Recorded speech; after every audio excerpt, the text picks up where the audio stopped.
Sebelum saya dan teman-teman saya menjelaskan apa itu inovasi pendidikan, terlebih dahulu saya mengenalkan anggota kelompok saya. Yang pertama dari kelas A, Siti Anissa dan Rosika Rahayu. Dan saya sendiri, Depi Ramadayanti dan Juleha Ilfitri Abunoya, berasal dari kelas B. Ya, kita lanjut. Dipersilahkan kepada Juleha Ilfitri Abunoya untuk membuka materi tersebut. A. Pengertian dan hakikat inovasi pendidikan. Inovasi pendidikan adalah inovasi dalam bidang pendidikan atau inovasi untuk memecahkan masalah pendidikan. Jadi, inovasi pendidikan adalah suatu ide, barang, metode yang dirasakan atau diamati sebagai hal yang baru bagi seseorang atau sekelompok orang dalam kurung masyarakat, baik berupa hasil inversi atau penemuan baru atau discovery dalam kurung baru ditemukan orang yang digunakan untuk mencapai tujuan pendidikan atau memecahkan masalah yang dihadapi. Pada hakikatnya, yang perlu diinovasi ialah ide atau rangkaian ide. Sementara inovasi karena sifatnya tetap bercorak mental, sedangkan yang lain dapat memperoleh bentuknya yang nyata, termasuk hal yang diinovasikan ialah bentuk pikiran, metode, dan teknik bekerja, mengatur, mendidik, perbuatan, peraturan, norma, dan barang atau alat. Ya, saya akan melanjutkan materi yang disampaikan oleh teman saya. Sebelumnya, perkenalkan, nama saya Depi Ramadayanti. Saya berasal dari kelas B. Ya, materi yang akan saya bahas yaitu B. Masalah-masalah yang menuntut inovasi pendidikan. Inovasi dalam pendidikan merupakan reaksi para ahli pendidikan dan perencanaan pembangunan terhadap tekanan masalah-masalah sosial, ekonomi, dan pendidikan sendiri dari tahun ke tahun makin dirasakan berat dan mendesak. Secara nasional maupun global, masalah-masalah ini berkisar pada pokok-pokok sebagai berikut, yaitu 1. Perkembangan ilmu pengetahuan dan teknologi. Adanya perkembangan ilmu pengetahuan tidak bisa dipungkiri mengakibatkan kemajuan teknologi yang mempengaruhi kehidupan sosial, ekonomi, politik, pendidikan, dan kebudayaan bangsa Indonesia. 2. Pertambahan penduduk. Laju eksplosi penduduk yang cukup pesat tentunya menuntut adanya perubahan-perubahan sekaligus bertambahnya keinginan masyarakat untuk mendapatkan pendidikan yang secara kumulatif menurut tersedianya sarana pendidikan yang memadai. 3. Meningkatnya animo masyarakat untuk memperoleh pendidikan yang lebih baik. Munculnya gerakan inovasi pendidikan berkaitan erat dengan adanya berbagai tantangan dan persoalan yang dihadapi oleh dunia pendidikan, yang salah satu penyebabnya adalah kemajuan iptek atau ilmu pengetahuan teknologi. 4. Menurunnya kualitas pendidikan. Kualitas pendidikan yang dirasakan semakin menurun, yang belum mampu mengikuti perkembangan ilmu pengetahuan dan teknologi menuntut adanya sejumlah perubahan, sebab bila tidak demikian jelas akan berakibat fatal dan akan terus ketinggalan. 5. Kurang adanya relevansi antara pendidikan dan kebutuhan masyarakat yang membangun.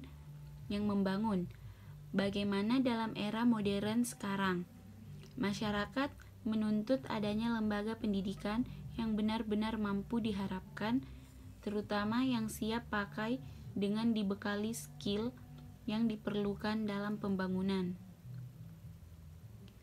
6. Belum mekarnya alat organisasi yang efektif, serta belum tumbuhnya suasana yang subur dalam masyarakat untuk mengadakan perubahan-perubahan yang dituntut oleh keadaan sekarang dan yang akan datang. Kenyataan seperti ini disebabkan masih minimnya pengetahuan dan wawasan masyarakat untuk membantu dirinya kepada kemajuan-kemajuan secara lebih terperinci dengan contoh-contoh dan angka-angka masalah pokok tersebut telah sering diterangkan dalam berbagai pernyataan dalam laporan resmi pimpinan Departemen Pendidikan. Ya, mungkin ini saja yang bisa saya sampaikan. Materi selanjutnya akan disampaikan oleh Siti Anissa. Assalamualaikum warahmatullahi wabarakatuh. Perkenalkan, saya Siti Anissa dengan NIM 20050260008 dari kelas A, Prodi Pendidikan Kimia. Saya di sini akan menjelaskan tentang faktor-faktor yang mempengaruhi inovasi pendidikan. Pendidikan merupakan persoalan asasi bagi manusia-manusia sebagai makhluk hidup yang dapat dididik dan harus dididik agar tumbuh menjadi manusia dewasa dengan proses pendidikan yang dialaminya.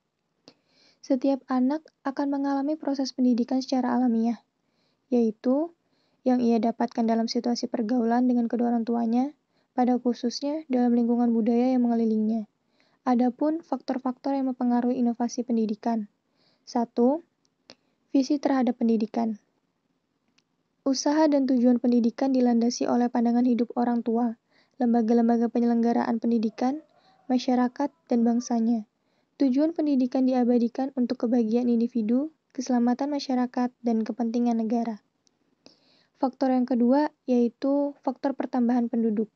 Adanya pertambahan penduduk yang cepat menimbulkan akibat yang luas terhadap berbagai segi kehidupan, utamanya bidang pendidikan. Banyak masalah-masalah pendidikan yang berkaitan erat dengan meledaknya jumlah anak usia sekolah. Adapun masalah-masalah yang berkaitan langsung dengan pendidikan tersebut, di antaranya kekurangan kesempatan belajar, masalah kualitas pendidikan, masalah relevansi, dan masalah efisiensi efektivitas. Faktor yang ketiga yaitu faktor perkembangan ilmu pengetahuan. Seiring dengan kemajuan zaman seperti sekarang ini, justru itu ditandai dengan adanya kemajuan perkembangan ilmu pengetahuan dan teknologi. Perkembangan ilmu pengetahuan itu mulai berkembang secara akumulatif dan bergerak secara cepat. Tanggapan yang biasa dilakukan dalam pendidikan terhadap perkembangan ilmu pengetahuan itu dimasukkan ke dalam penemuan dan teori ke dalam kurikulum sekolah. Meskipun hal tersebut bisa menyebabkan adanya masalah-masalah baru. Yang keempat itu faktornya tuntutan adanya proses pendidikan yang relevan. Sebagaimana yang telah dikatakan, bahwa salah satu tuntutan diadakannya inovasi di dalam pendidikan adalah adanya relevansi antara dunia pendidikan dengan kebutuhan masyarakat atau dunia kerja. Nah, berkaitan dengan hal tersebut, maka pendidikan itu bisa juga kita peroleh nggak cuma di sekolah, tapi bisa di luar sekolah. Cukup banyak pendidikan yang sangat berarti justru tidak dapat diperoleh di sekolah, terutama yang bersifat pengembangan profesi dan keterampilan. Misalnya itu pengembangan karir atau profesi. Perubahan pendidikan atau kebutuhan adanya inovasi pendidikan dapat kita gali dari 3 hal yang sangat besar pengaruhnya terhadap kegiatan sekolah. Di antaranya, yang pertama itu ada faktor kegiatan belajar mengajar. Yang menjadi kunci keberhasilan dalam pengelolaan kegiatan belajar mengajar, yaitu kemampuan guru sebagai tenaga profesional. Guru sebagai tenaga kerja yang dipandang memiliki keahlian tertentu dalam bidang pendidikan, diserahi tugas dan wewenang untuk mengelola kegiatan belajar mengajar agar dapat mencapai tujuan tertentu, yaitu terjadinya perubahan tingkah laku siswa sesuai dengan tujuan pendidikan nasional dan tujuan institusional yang telah dirumuskan. Yang kedua, ada faktor internal dan eksternal. Faktor internal yang mempengaruhi pelaksanaan sistem pendidikan dan inovasi pendidikan yaitu siswa. Siswa sangat besar pengaruhnya terhadap proses inovasi karena tujuan pendidikan untuk mencapai perubahan tingkah laku siswa. Jadi, di sini peran siswa itu sebagai pusat perhatian dan bahan pertimbangan dalam melaksanakan berbagai macam kebijakan pendidikan. Lalu, ada faktor eksternal yang mempunyai pengaruh dalam proses inovasi pendidikan, yaitu adalah orang tua. Orang tua murid ikut mempunyai peranan dalam menunjang kelancaran proses inovasi pendidikan, baik sebagai penunjang secara moral membantu dan mendorong kegiatan siswa untuk melakukan kegiatan belajar mengajar sesuai dengan yang diharapkan sekolah, maupun hanya sebagai penunjang pengadaan dana. Yang ketiga, yaitu sistem pendidikan, pengelolaan, dan pengawasan. Dalam penyelenggaraan pendidikan di sekolah, diatur dengan aturan yang dibuat oleh pemerintah. Dalam kaitannya dengan adanya berbagai macam aturan dari pemerintah tersebut, maka timbul permasalahan sejauh mana batas kewenangan guru untuk mengambil kebijakan dalam melakukan tugasnya dalam rangka menyesuaikan dengan kondisi dan situasi setempat. Dengan demikian pula, sejauh mana kesempatan yang diberikan oleh guru untuk meningkatkan kemampuan profesionalnya guna menghadapi tantangan kemajuan zaman. Assalamualaikum warahmatullahi wabarakatuh. Perkenalkan, nama saya Rosika Rahayu dari kelas A, kelompok 8. Saya ingin melanjutkan presentasi dari teman kelompok saya, di mana saya di sini akan bahas tentang tujuan inovasi pendidikan dan cara pencapaiannya. Di mana sudah kita ketahui bahwa tujuan utama dari inovasi adalah berusaha meningkatkan kemampuan, yakni di mana kemampuan itu ada dari sumber-sumber tenaga, ada dari uang, sarana dan prasarana, termasuk struktur dan prosedur organisasi.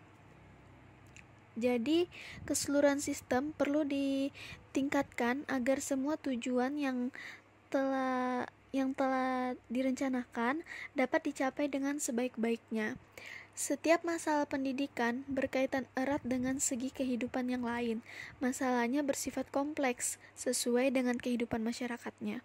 Secara sederhana, masalah pendidikan dapat dikelompokkan dalam beberapa jenis, yaitu ada masalah pemerataan, masalah mutu, masalah efektivitas dan relevansi, terus masalah efisiensi. Nah, pemecahan masalah-masalah yang kompleks itu dengan cara pendekatan pendidikan yang konvensional sudah dianggap tidak efektif. Karena itulah inovasi atau pembaruan pendidikan sebagai perspektif baru dalam dunia kependidikan mulai dirintis sebagai alternatif untuk memecahkan masalah-masalah pendidikan yang belum dapat diatasi dengan konvensional secara tuntas. Dengan demikian, inovasi pendidikan dilakukan untuk memecahkan masalah pendidikan yang menyongsong arah perkembangan dunia kependidikan yang lebih memberi harapan kemajuan pesat.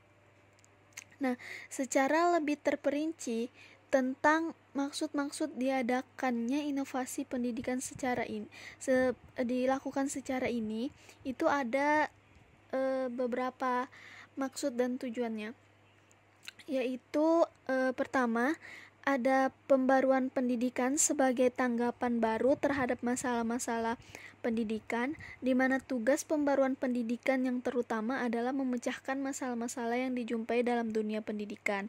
Nah, terus yang kedua, inovasi pendidikan sebagai upaya untuk mengembangkan pendekatan yang lebih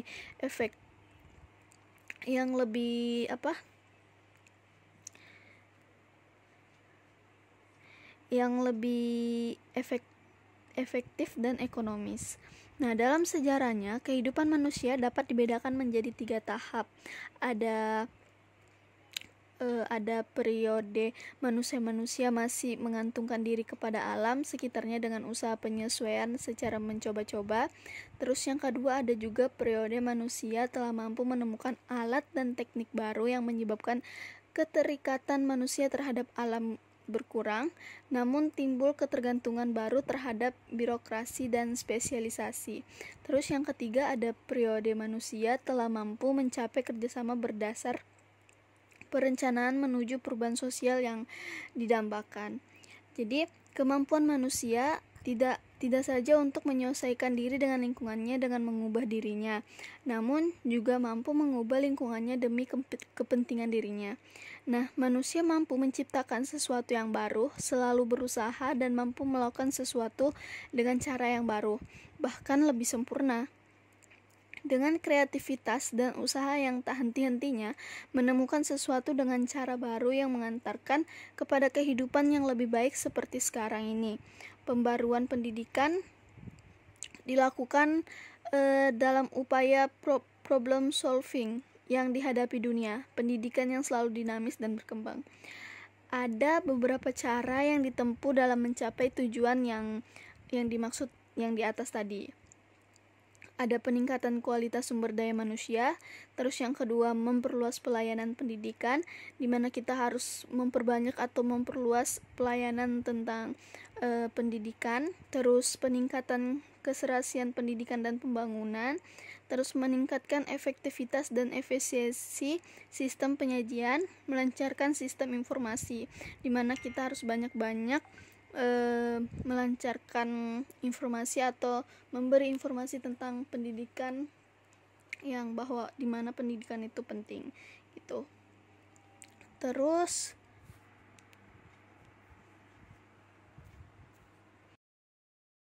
contoh pelaksanaan inovasi pendidikan, yaitu yang pertama, proyeksi perintis sekolah pembangunan melalui ada sejak tahun 1971 di bawah pimpinan sebuah tim beranggotakan 11 orang yang diketahui oleh Jenderal Pendidikan. Sebagai landasan bertolak saat ini adalah Basic Memorandum Menteri Pendidikan dan Kebudayaan yang berdirikan gagasan-gagasan baru tentang struktur dan metodologi pendidikan. 2. Pelajaran dengan sistem modul. Modul merupakan program pengajaran mengenal suatu satuan bahan yang sengaja disusun secara sistematis, operasional, terarah, dan digunakan oleh anak didik. Modul ini disertai dengan pedoman penggunaannya untuk para guru. Ketiga, proyek PAMONG. PAMONG merupakan singkatan dari Pendidikan Anak oleh Masyarakat, Orang Tua dan Guru. Proyek ini merupakan program bersama antara pemerintah Indonesia dengan Education Innovation and Technology. Proyek PAMONG diadakan dengan dilatar belakangi bahwa hampir separuh dari jumlah anak-anak di Asia Tenggara tidak dapat menyelesaikan pendidikannya di sekolah dasar. Langkah yang diambil untuk mengatasi persoalan tersebut mungkin dengan cara memperbanyak gedung sekolah, yang bisa berarti memperluas cara mengajar tradisional. 4. SMP terbuka.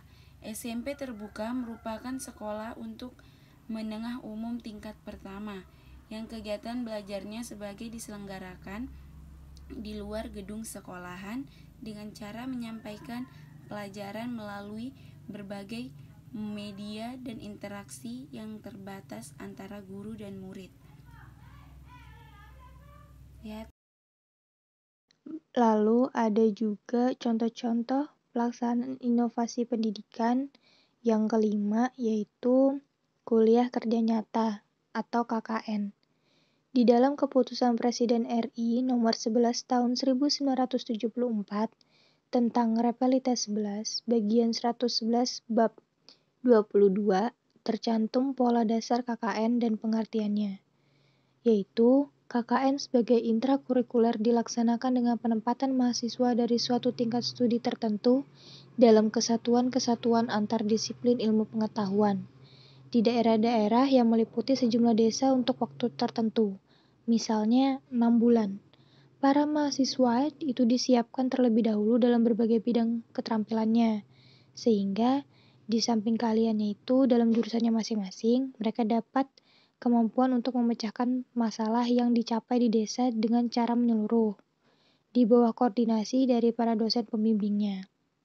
Jadi, dapat disimpulkan KKN itu adalah salah satu bentuk pengintegrasian antara pengabdian pada masyarakat dengan pendidikan dan penelitian, terutama itu oleh mahasiswa dengan bimbingan perguruan tinggi dan pemerintah daerah, yang dilaksanakan secara interdisipliner dan intrakurikuler.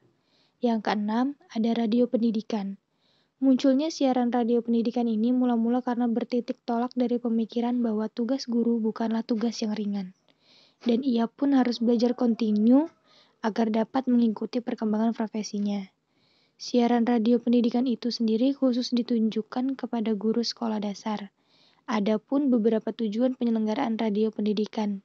Nah, diantaranya menunjang penataran tahap muka yang diselenggarakan oleh proyek pembinaan sekolah dasar, memperkaya sumber belajar maupun bahan-bahan penataran yang ada, meningkatkan penyebaran penataran guru secara lebih merata, menjalin terpeliharanya kontak antar sesama guru. Nah, siaran radio pendidikan berisikan bahan-bahan untuk melaksanakan kurikulum bidang studi bahasa Indonesia, PMP, IPS, IPA, matematika, dan ilmu keguruan.